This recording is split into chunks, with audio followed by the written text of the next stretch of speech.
Thank you all for joining us this morning, for being part of our morning service.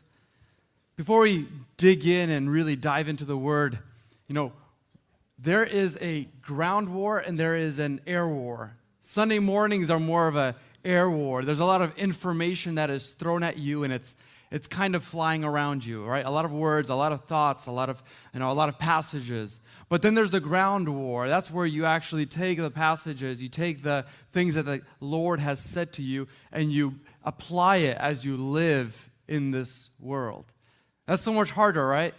It's so much easier to learn information and to read great books and listen to podcasts and have great Sunday morning services. But then Monday hits us, and so often we forget what we have taken in or what we have learned. And so today the focus is going to be, once again, my prayer for you that I've been praying in preparation for this message is that every single one of us, including myself, we may be able to take this message and really apply it to the ground war of our lives, that we may be deeply impacted by it. I titled today's message, Born to Lead. This title might be a little bit odd for you because you think, well, I'm not a leader, I don't have a position, or I'm not a CEO, I don't have a title of a leader. My position is not to lead. But I want to take this word and I want to rephrase it in a different way. You see, Jesus says to the Pharisees that they were poor guides, blind guides. But we need to be good guides. We have seen the gospel, we have seen the truth, and now we can guide in a way that actually makes sense. So as I'm saying the word leader, I want you to think the word guide. Because ultimately we guide and we lead to Christ, who is the leader himself, and he does a work in us that we ourselves cannot do. So again, when you hear the word lead, think of the word guide. Here's the thesis before we dive in. We are created in the image of God, called to step out of ourselves and step into the will of God. We are called to see the need, have the humility to step outside of ourselves, and the courage to step in. Today's message is going to have 3 points. The introduction is going to be focused more on chapter 1 of Exodus, and the 3 points are going to be out of Exodus chapter 2. So if you have your Bibles, you can open from Exodus 2. I will have the introduction now from Exodus 1. So what we see in Exodus chapter 1 is that the people of God, the people of Israel, they are getting into a lot of trouble. What is happening is the king sees that they are multiplying, and he becomes afraid of their influence, afraid of their impact. The nation is thriving. Now, if we take a step back, we know that this nation arrived in Egypt by way of Joseph, right? So Joseph comes to Egypt not voluntarily, but because he was sold into slavery, and he finds himself in Egypt. Sure enough, over time, he grows into a higher and a higher position, and sure enough, his family during the famine also comes over to Egypt.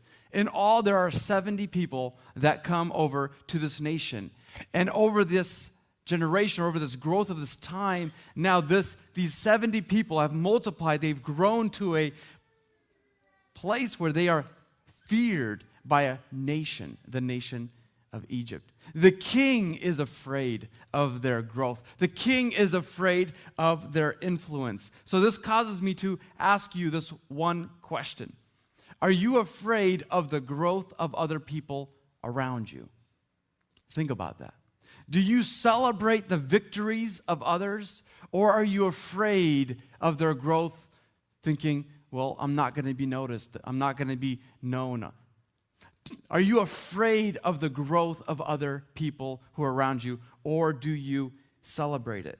The king of Egypt surely did not celebrate their growth and their thriving, and rather he was afraid of what he would lose, that he could potentially lose his position or his title as the king, that they would be overthrown, and if there was a war that would break out with the enemies, that the Jews would come together, the Israelites would come together, and they would fight against them, and they would overcome them. He was deeply afraid. Another thing that we see here in the chapter 1 is verse 12. It says that the more that they were oppressed, the more they multiplied, and the more they spread out. This begs another question. How do you act under pressure? How do you perform under pressure? What is your response to when life gets hard? Maybe you're dealing with a season today that is very hard. You feel a lot of pressure coming down on you, and you simply don't know how to react to it. Look, God gives us more than we can handle. He gives us enough to get us on our knees, right? He won't give us more, right? But He'll give us enough to get us on our knees so that we're moving in the power of God and His strength. But we see these people as they are oppressed, as they are pushed down, as they are made slaves, as their sons are being ripped away and thrown into the Nile, that they began to thrive all the more. Can you imagine? Can you imagine the circumstances? You went from being a thriving nation, a thriving people, to all of a sudden in chains, and now the risk of your child being ripped away from you and murdered. The king was so afraid and so paranoid of their growth that he came to the midwives, and he said to them, as a child is born, if it is a male, you shall throw him. You should kill him. But if it is a daughter, you should let her live. These two midwives, we know, they disobeyed the king because they feared God above the king, so they risked their lives ultimately. It's funny that the response when he calls them and he sees that they're not following the command, he says, "Why have you disobeyed me?" And their response, you remember it? It's kind of pretty funny. Well, our women are not like the Egyptian woman. Before we even arrived, their baby's already born. And so sure enough, the king then makes a different decree. Now he makes a command to all of the people of Egypt that if a child, a boy, a male child, is born to the household of Israel, that they should take them, remove them, and throw them into the Nile. This reminds me of the time when of the Holocaust. If you see a Jew, you must report it. You must take them and bring them so that we can take them away. And so you have this whole nation who blames their misfortunes on the Israelites. You see this huge nation, this king who is afraid of them, the people who are afraid with him. And now he gives this decree that if you see one of them, you must take them and kill them. So you have spies essentially all around you searching for these boys that would be born. So they're living in a very hostile environment, not only in slavery, but also afraid that their child is born. Every time someone gets pregnant, a woman gets pregnant, they're afraid that if it is a male, if it is a boy, that he would be ripped away from them. So again, how do you act or react under pressure? Do you see growth? Do you see thriving? Do you see something that resembles the nation of Israel? These people simply came to God in this moment and they were calling out to Him. Now let's dive into Exodus chapter 2. First point that we have here today is a hidden leader. Let's read the passage. Chapter 2, verse 1. The woman conceived and bore a son. And when she saw that he was a fine child, she hid him 3 months. And when she could hide him no longer, she took him a basket made out of bulrushes and dubbed it in bitumen and pitch. And she put the child in it and placed it among the reeds of the riverbank. When we consider the book of Exodus and we think of someone who's leading and someone who's making a great impact, we ultimately and right away we all think of Moses. And he did do great things. But we fail to miss a hidden guide or a hidden leader here. The mother of Moses, she sees the child and she begins to hide him with the assistance of the daughter for 3 months. Anne Frank, Those of you who know of her, she was a Jewish girl. Her family hid for a very long time, and she has a diary showing how they were hiding and really depicting what they were living through. And in one of the entries, she was writing that they were so afraid to even sneeze, that if they would make a sound, that they would be found out. You know, this nation, again, is searching in search of these children. And this woman here, the mother of Moses and the sister, they probably didn't even declare. They probably began hiding as soon as she was pregnant in fear of what if it is a boy. So now a boy is born and they begin to hide him for 3 months. That alone is a huge feat because all these other boys are already being ripped away and thrown into the Nile. And so she's done it. She's done an amazing thing and she's risked her life for it. Ultimately, if she was found with it, likely she would have been killed along with the daughter. So not only is she putting her own life at risk, but also her daughters, and they're doing something. They're rebelling against a baroken system. And so we see here that she hid him for 3 months, and when she could hide him no longer, I can't imagine trying to hide a 3-month-old. Can you imagine it? 3-month-old. And then they begin to realize that they can't do it anymore, that something else needs to happen. This is where guides or leaders, they really show their true colors. When there's no way out, you find a way out. When you're under pressure, you find a way to act. And so what she does is she looks to the Nile and she uses the very tool of destruction as a pathway to life. She sees it and she realizes that along the Nile, there lives the daughter of the king.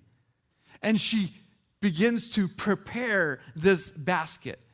She covers it in bitumen. Let's just take a step back for a second. What kind of basket would you put your 3-month-old into? Into a river. There's not a basket in the world. Whatever these items are that are being used that are waterproof, I would dip it many, many times. I would test this basket. I would probably build a life-size one for myself first and lay in it and float down the river. I want to ensure that my child is going to live through this floating of the Nile River. The Nile River, the second longest river in the world. Over how many miles here? Over 4,258 miles in length. It is huge, and it dumps into the Mediterranean Sea. I'm going to test that river. Knowing myself, I will test this river for my own sake. But what they do is they have this confidence in God as they're preparing this basket, and they look at this 3-month-old, and they have the faith in God to place their child that they have just risked 3 months of their lives just protecting him, and now they place him into this basket, into a raging river, with the hope that the daughter of the king will see him, notice him, and come and take him out and let him live. Risky? A little bit. She does it. They set him down into the basket, and it says among the reeds, right? There's these reeds along the river. They're not going to place him right in the middle. Gone. So among the reeds, and so slowly moving along. Sure enough, we see here that not only are they able to prepare this basket, not only are they preparing the movement of the basket, but they also prepare the daughter to watch the movement and the result of the placement of it. Leadership is not simply a position, a title, or simply being in front, but it is to care for that which is in your realm of care. It is a willingness to take risk at the cost of yourself and the courage to step out. When is the last time you took a loss for another person? When is the last time you were willing to step out of the spotlight so another person can grow? When is the last time you were willing to say no to yourself and say yes to another person? When is the last time you were willing to risk even your reputation, risk harm to your own self for the good of another person? Leaders step out of the ordinary and step into the extraordinary. To be able to break away from the ordinary, from the status quo, from that which is expected and do the unexpected while caring for other people. This will set the stage for others following in your example. And so we see, as we continue in this passage, leadership is built on faith, or a guide that they truly have faith. It says, as we continue reading in Exodus chapter 2, that as his sister stood at a distance to know what would be done to him, and the daughter of Pharaoh came down to bathe at the river, and while her young woman walked beside the river, she saw the basket among the reeds and sent the servant woman, and she took it, and she opened it and saw the child, and behold, the baby was crying. This would probably be, other than placing the child into the river, the second scariest part of this experience. What are the chances that the daughter of the king, the daughter of Pharaoh, would see the child, recognize it as a Hebrew child, and then dump it into the very river that it's in and follow the command of her father? What are the chances? You would think that they would be high. You would think that she would be loyal to her own father. They took a risk on it. They believed. They saw something. What we see here is three unexpected, actually I'm going to add four, technically five, unexpected guides in this passage. And they're all women. This is interesting because Pharaoh was afraid of the influence of the Hebrew boys. But it is the Hebrew girls that undid his power, position of power. The very ones that he was not afraid of are the ones who are responsible for his undoing. It begins with the two midwives who were not afraid of the king, but were afraid of God. And they disobeyed him to obey God. And they were rewarded. You see, midwives often, in those days, according to commentators, there are those who could not bear children themselves. And it says that after they obeyed God, God allowed them to give birth to their own children and have families of their own. They were rewarded for their faith.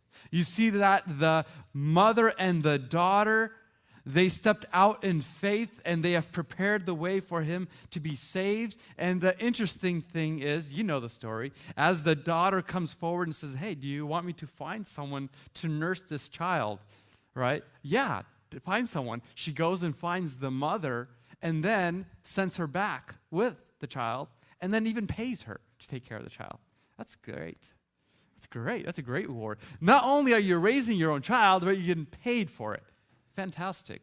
So we see that God is blessing faithfulness. He's blessing those who are taking risks for the good, right? They see this child that he was good and that there was going to be something special that would happen with him. And God surely rewarded it. And then you see the very daughter of the king bring him, Moses, into the household of Pharaoh. Wow.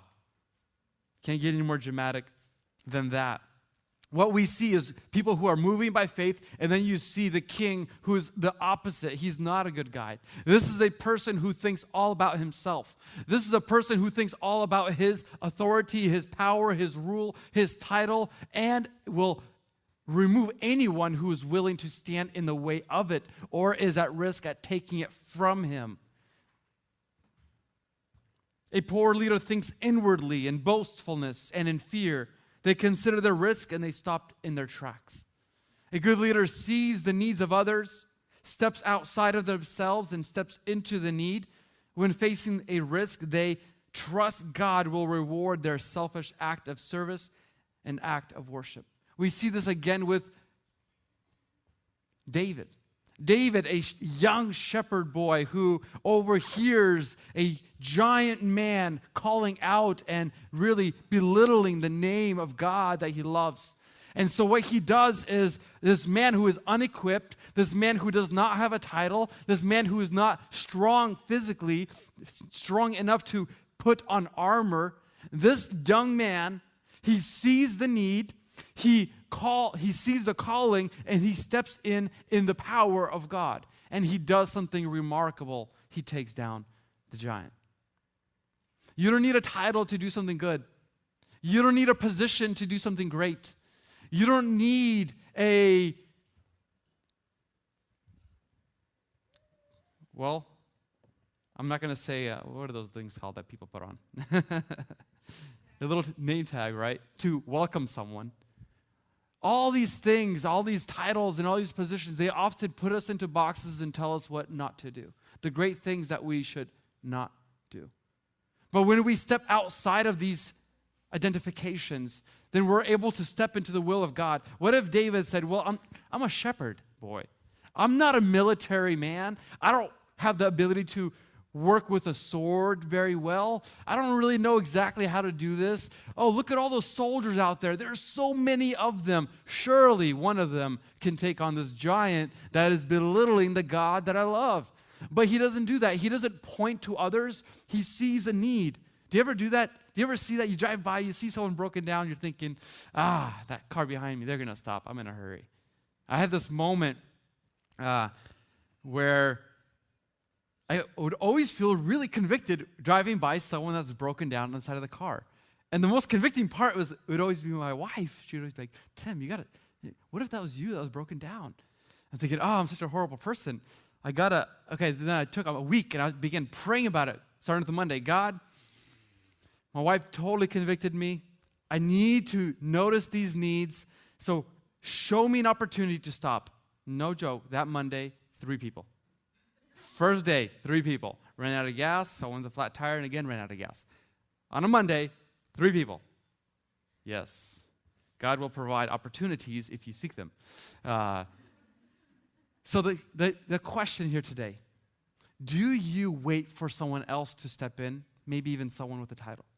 Or are you well aware of the needs of other people around you? And are you willing to take a risk, even at the loss of yourself, even at the cost to yourself, to serve them? If it doesn't hurt to be a Christian today, then we're probably not doing something right.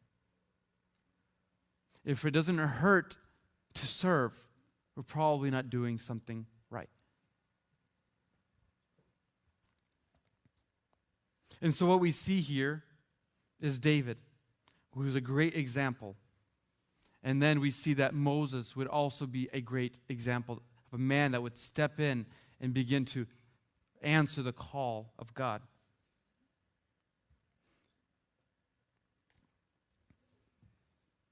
One of the greatest empires in history would be brought down by these women that we talked about today. It takes a lot of faith to guide. It takes a lot of faith to step out. It's not easy.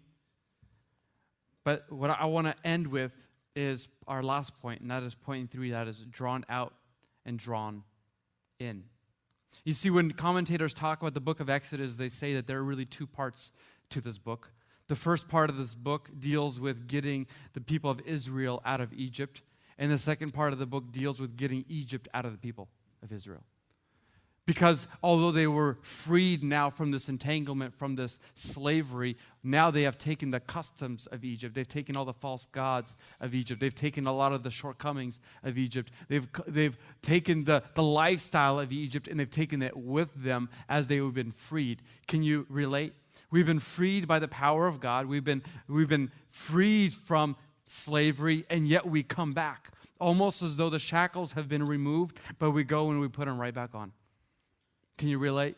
So often, not only do we need to be saved, but we need to get the Egypt out of us. We need to get the habits out of us. We need to get the addictions out of us. We need to get the bad habits out of our lives. We need to get the bad words out of our lives, the bad thoughts out of our lives, and we need to resemble Christ more. Look, we're drawn out and we're drawn in. We're drawn out of Egypt and we're drawn into a relationship with God.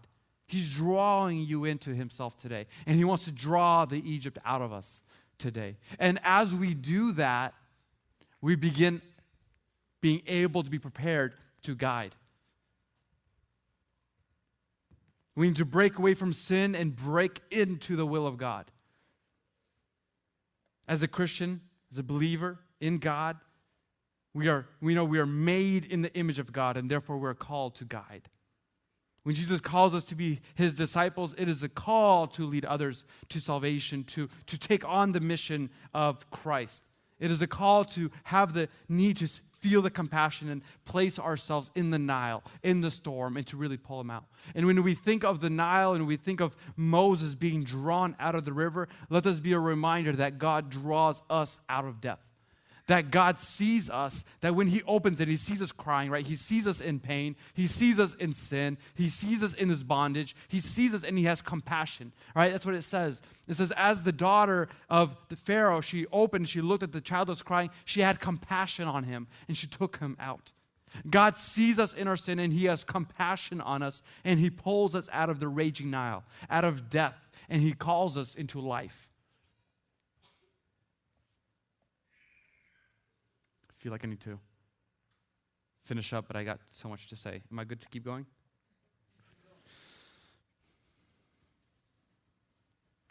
One of the hardest things for us to be able to admit is that we have sin in our lives. Yeah, I fail here once in a while, or I fail here. One of the hardest things for us to be able to do is to be able to say, God, this here in my life, this is sin. And it is sin that is making us ordinary and keeping us from becoming extraordinary. And what I mean by extraordinary is those who are able to guide others who also need to grow.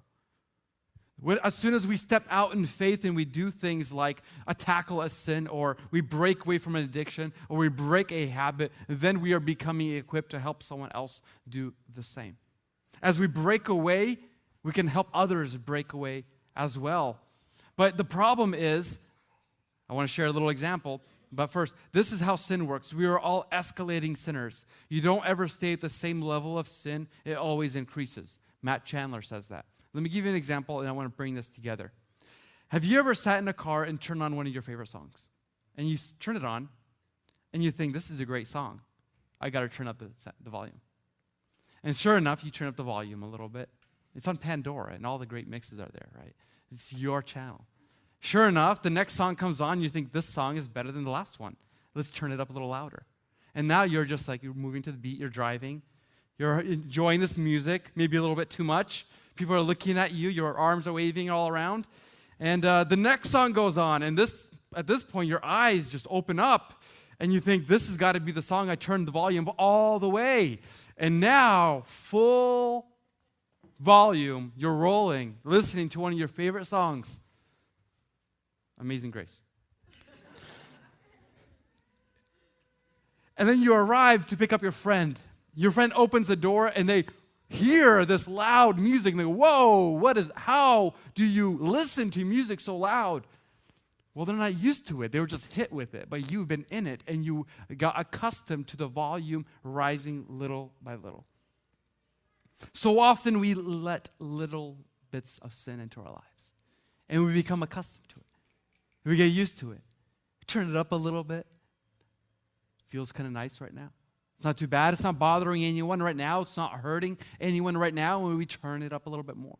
And as we turn it up little by little, we don't even realize how loud it's getting, how horrible it's getting, how broken it's making our lives, but we just simply begin to turn up the volume. And sure enough, we come to a position where now we are ordinary. We come to a position where now we're enslaved to this sin, to this habit. And it is, once again, putting those shackles on. It is not allowing us to move with the mother of Moses and the daughter and the midwives and Moses himself and so forth, those who are taking steps of faith. But rather it puts us there with the people of Israel in their shackles. Right there it places in a place of ineffectiveness, a place of no influence, a position of simply submission to sin. The call today is to be able to break away from Egypt, get the Egypt out of us, and begin moving as Moses did. He broke out of it, right? He was in it. He was living in it, and he was able to break out. He was able to go out to the wilderness, and then he became prepared, and he moved back in, and he drew the people out. God used him in a powerful way. Moses was not equipped. He didn't have that great title. He didn't even have the great ability to speak. He was afraid of snakes. Remember that? His staff fell down and he just jumped. He was afraid. This man was afraid. This man was not super talented, but God used him anyway because he was willing to step in. He was willing to step in.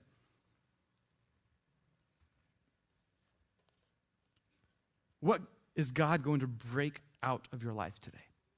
What is God going to begin to remove out of your life today? What areas of your life do you need to move out of? And then how are you going to move into God? As you remove pride, you begin to notice other people. As you remove jealousy, you begin to develop trust. As you remove idols, you begin to make time for your children. As you find joy in Christ, that joy spills over to your family. As you remove the fear of man, you are able to then introduce them, same man, to the gospel. As we remove sin, it opens a door to be used by God. As we break out of Egypt, we're able to break into God. Let us stand. Before we pray, I just want to call you once again. What is God calling you to break out of today? What sound or what song have you got used to, are you accustomed to? It is now part of your nature, and now you simply can't break out of it. God is calling you. He's drawing you out of that today. God is calling to break down the barriers of titles and different types of positions for excuses to do good, because God is calling all of us to do good. God is calling all of us to see the needs and to really step in and have the courage to do that even at a loss to ourselves. But we cannot be influential unless we begin to break away from Egypt. Let us pray.